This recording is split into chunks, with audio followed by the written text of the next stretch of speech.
क्या हाल है दोस्तों, कैसे हैं? मैं हूं बिलाल और हम सीख रहे लैंड ग्राफ। आज की वीडियो में हम जानेंगे adding memory to the chatbot. अपनी चैटबॉट के अंदर मेमोरी को किस तरह से ऐड कर सकते हैं। अब इसका क्या मतलब है, पहले इसका मतलब समझते हैं, फिर मकसद समझते हैं, फिर सॉल्यूशन पे आएंगे, फिर प्रैक्टिकल पे आएंगे। तो बहुत ही ज्यादा आसान है और बहुत ही ज्यादा इजी है। इसको समझते हैं। इसका मतलब यह है कि हमारा एलएलएम स्टेटलेस है। स्टेटलेस बोले तो गजनी, मतलब कि वो अपनी स्टेट को अपने पास सेव नहीं रखता, एक कन्वर्सेशन को मेंटेन नहीं करता। लाइक हर प्रॉम्प्ट के साथ वो अपनी मेमोरी को अपडेट करता है और पिछला जितना भी उसके पास डेटा होता है या कन्वर्सेशन होती है वो उसको मिटा देता है या भूल जाता है। अब इस सिनेरियो को देखते हुए लैंड ग्राफ ने मुतारिफ करवाया परसिस्टेंट चेकिंग पॉइंट के भाई इस ऑप्शन या इसके मुताबिक आप जो है अपनी मेमोरी को महफूज कर सकते हो और सेव कर सकते हो, जिसकी बिहाफ पे आपका एलएलएम आपकी पूरी कन्वर्सेशन को याद रख सकता है, वो गजनी नहीं बनेगा। तो इसको समझते हैं, पहले प्रैक्टिकल से समझते हैं और बहुत ज्यादा आसान है। मैं आ जाता हूं अपने कोड के ऊपर और यहाँ पे ये हमारी प्रीवियस वीडियो वाला कोड है। अगर आपने हमारी प्रीवियस वीडियो नहीं देखी तो पहले वो प्रीवियस वीडियो को देख के इस कोड तक आ जाए, उसके बाद इस वीडियो से कनेक्ट हो सकते हैं। तो पहले मेमोरी ऐड को समझने के लिए, इसके कॉन्सेप्ट को समझने के लिए मैं क्या करता हूँ, एक व्हाइल लूप लगाता हूँ ताकि हम इसके कॉन्सेप्ट को समझ सके। कहाँ पे व्हाइल लूप लगाता हूँ, मैं यहाँ पे आता हूँ जहाँ पे हम अपने ग्राफ को इन्वोक कर रहे हैं। यहाँ पे मैं कहता हूँ भाई व्हाइल लूप, ताकि एक रन टाइम सिचुएशन क्रिएट हो जाए। व्हाइल लूप को ट्रू कर देता हूँ कि भाई ये चलता रहे। कब तक चलता रहे? जब तक मेरा मन करेगा तब तक चलाता रहूंगा। तो उसमें कंडीशन भी लगाएंगे, तो मैं इसको यहाँ पे कर देता हूँ, इस लूप के अंदर इसको ले आया, अपने कोड को इस लूप के अंदर ले आया। उसके बाद एक छोटा सा हम प्रोजेक्ट भी बना देंगे इसके साथ, ऑटोमेटिकली एक प्रोजेक्ट तो बन ही जाएगा। तो मैं यहाँ पे एक इनपुट लेता हूँ, कौन सा? मैं यहाँ पे एक वेरिएबल बनाता हूँ यूजर इनपुट के नाम से, और यहाँ पे एक इनपुट ले लेते हैं कि भाई यूजर जो है वो अपना प्रॉम्प्ट खुद दे। इस बार हम अपना प्रॉम्प्ट हार्ड कोड नहीं करेंगे, यूजर अपनी मर्जी से जो भी आपको प्रॉम्प्ट देना चाहे दे सकता है। तो यहाँ पे मैं लिख लेता हूँ राइट प्रॉम्प्ट, राइट प्रॉम्प्ट, ठीक है, और स्पेस दे देते हैं। हमने इनपुट बना दिया कि भाई यूजर अपना जो है इनपुट डायनामिकली खुद ही दे दे। अब हम हार्ड कोड नहीं करेंगे, तो यहाँ पे कंटेंट के अंदर हम पास कर देंगे अपने वेरिएबल को। तो इसको मिटा देते हैं कि भाई यहाँ पे जो भी प्रॉम्प्ट होगा वो होगा यूजर इनपुट। ये सेव कर दिया। सेव करने के बाद इसके साथ साथ एक चीज और लगाते हैं, क्योंकि ये व्हाइल लूप चलता रहेगा। एक पॉइंट के ऊपर मुझे इसको ब्रेक भी करना है। वो पॉइंट कौन सा है? यहाँ पे हम लगाते हैं एक कंडीशन, ठीक है। इसको जरा सा खुला खुला भी कर लेते हैं ताकि बात समझ में आए। मैं कहता हूं इफ यूजर इनपुट बराबर हो क्यू के, क्यू मतलब क्वाइट, कुछ भी लिख लें, एग्जिट लिख लें, क्वाइट लिख लें, जो आपका मन करे वो लिख लें। मैंने लिखा क्यू मतलब क्वाइट।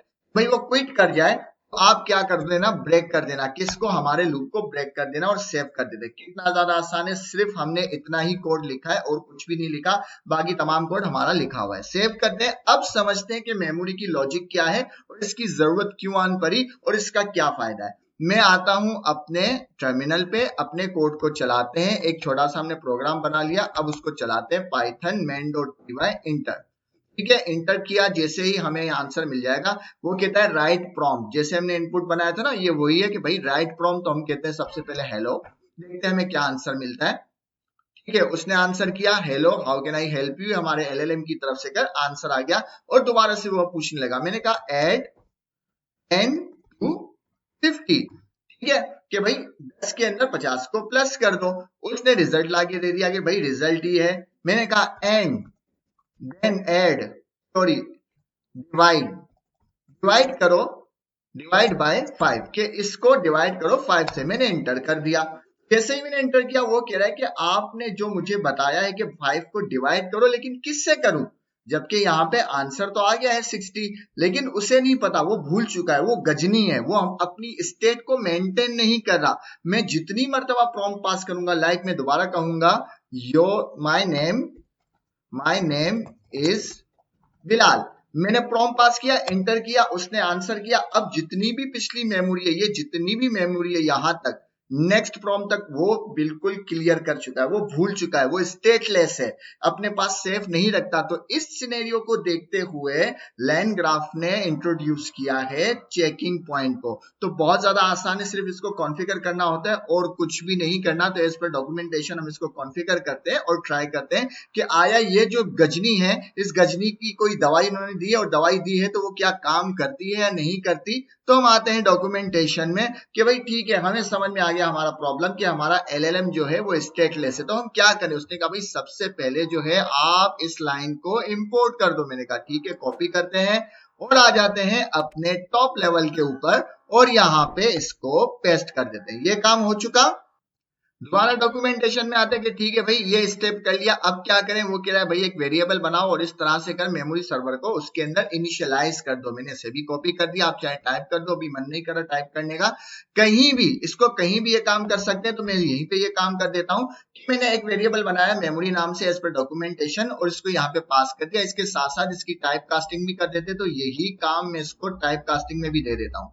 ये ना, ये एडिशनल काम है क्योंकि एक और अच्छी चीज है ये, और ये अच्छी प्रैक्टिस भी है। ठीक है, हमने इसकी टाइप कास्टिंग भी कर ली कि इसकी टाइप ये है और इनिशियलाइज हमने कर दिया मेमोरी को, ये काम कर दिया। ठीक है, और आगे जाते हैं भाई ये दोनों काम हमने कर लिया, अब क्या करें?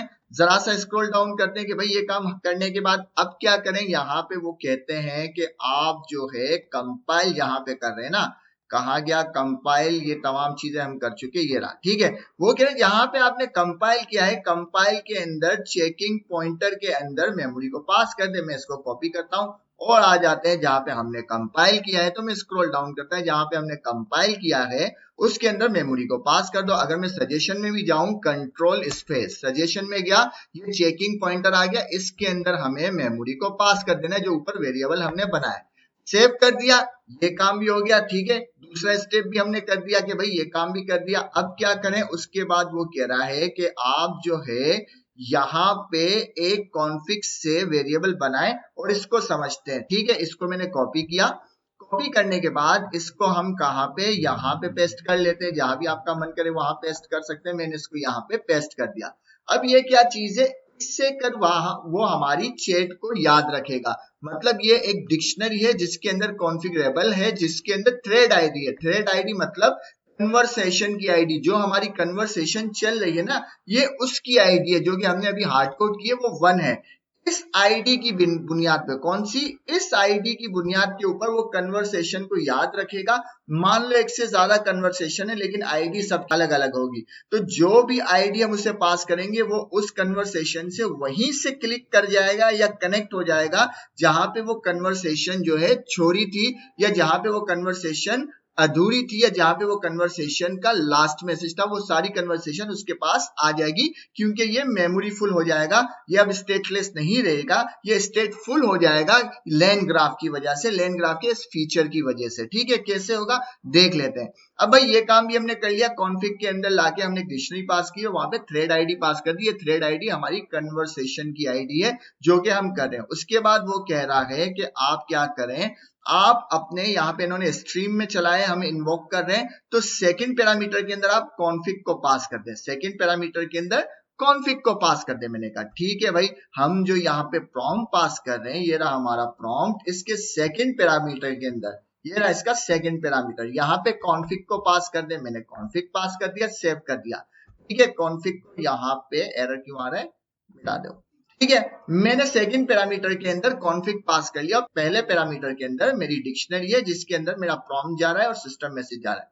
सेव कर दिया। अब क्या करें भाई? अब वो कह रहा है कि आप अपना प्रॉम्प्ट पास करें और देखें क्या ये मेमोरी इसके पास स्टोर हो रही है, क्या ये हमारी बातों से कनेक्ट कर पा रहा है, क्या ये अब भी स्टेटलेस है या स्टेटफुल बन चुका है। तो मैंने कहा ठीक है, अब आते हैं हम दोबारा से टर्मिनल के अंदर, हम एक बार से देख लें कि हमने जो कॉन्फ़िगरेशन की वो ठीक की है, बिल्कुल ठीक की है, एज पर डॉक्यूमेंटेशन की है। बट डॉक्यूमेंटेशन में यहाँ पे हमने इन्वोक किया है, वहां पे स्ट्रीम पे है, उसको हम देख लेंगे। तो हम आते हैं अपने टर्मिनल पे, इसको हम लिखते हैं क्यू कि हमारी चैट खत्म कर दो। हमारा कितना अच्छा प्रोग्राम बन गया, देखें हम दोबारा से चलाते हैं और अपना जो भी हम छोटा सा एक सॉफ्टवेयर या प्रोग्राम बनाए उसको रन करके देखते हैं। मैं दोबारा कहता हूँ हेलो, ठीक है, उसने हमें रिप्लाई किया, ठीक है भैया बिल्कुल ठीक है, मैं आपकी क्या मदद कर सकता हूँ, शुक्रिया। अब मैं कहता हूँ ऐड 10 to 50, 10 के अंदर 50 को ऐड करो। उसने कहा ठीक है, रिजल्ट आ गया 60। अब मैंने कहा एंड देन डिवाइड बाय 10, इसको डिवाइड कर दो 10 से। अब देखो उसने डिवाइड करके भी दे दिया। अब क्यों डिवाइड करके दिया? क्योंकि अब वो हमारी मेमोरी या हमारी कन्वर्सेशन को अपने पास स्टोर कर रहा है बाय थ्रेड आईडी। हर कन्वर्सेशन की एक थ्रेड आईडी है और उसको वो उससे कनेक्ट कर रहा है और उसको याद रख रहा है। ये लेन ग्राफ का कमाल है। तो डॉक्यूमेंटेशन में कितने अच्छे से उन्होंने बताया। देखो अब हमें वो सब चीजें बता रहा है। अब मैंने इसको कहा कि ठीक है एंड देन ऐड करो 1000। अब इसको 1000 ऐड करो, किस में ऐड करो ये मैंने नहीं बताया। ये अंडरस्टूड है कि किस में इसको 1000 ऐड करना है, 6 के अंदर ऐड करना है। ठीक है, देखते हैं क्या आता है। वाह, कितना ज्यादा जबरदस्त और मजेदार है। पहले हमने देखा कि हमने इससे जब चलाया व्हाइल लूप को, एक छोटा सा सॉफ्टवेयर बनाया, एक छोटा सा प्रोग्राम बनाया, उसके अंदर ये स्टेटलेस था।